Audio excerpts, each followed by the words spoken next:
Ayun na, 17 August 2025, Sunday, nanonood ng YouTube tungkol sa Trump and Putin peace talk summit to stop war in Ukraine.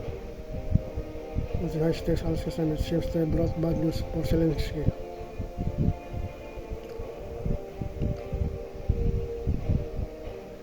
Use your time supporting Trump now back shielding and land for peace in Ukraine.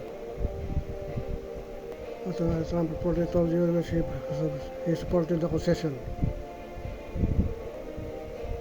The European President Trump relayed the plan after last summit.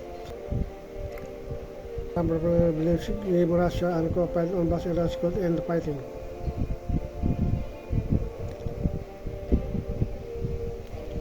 Russia already controls a fifth of Ukraine, including about 3/4 of Donetsk province. Trump rapid calls for immediate ceasefire, favoring a rapid peace treaty. The swift change left Kevin's allies scrambling to understand Trump's new position.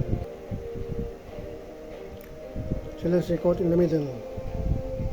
Reportedly called Zelensky hours later to brief him alongside European leaders.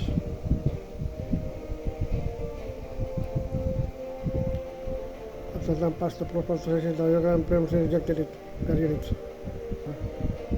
Rejected na naman. This call with Trump and European was long and understanding. We need to achieve a real peace that will be lasting, not just another pause between Russian invasion.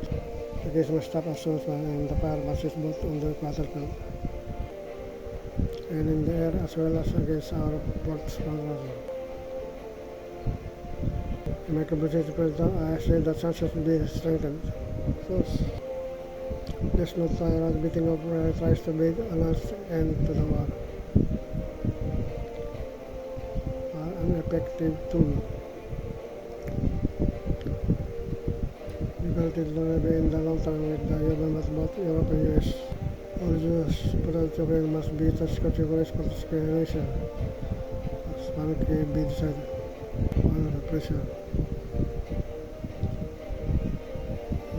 Draft demand for ceasefire as per New York Times. Putin and Trump peace talk, Alaska 2025. Demand for ceasefire. France President Emmanuel Macron said France remains prepared to raise side in a statement. Macron's expression was raised by the beginnings of party to break promises.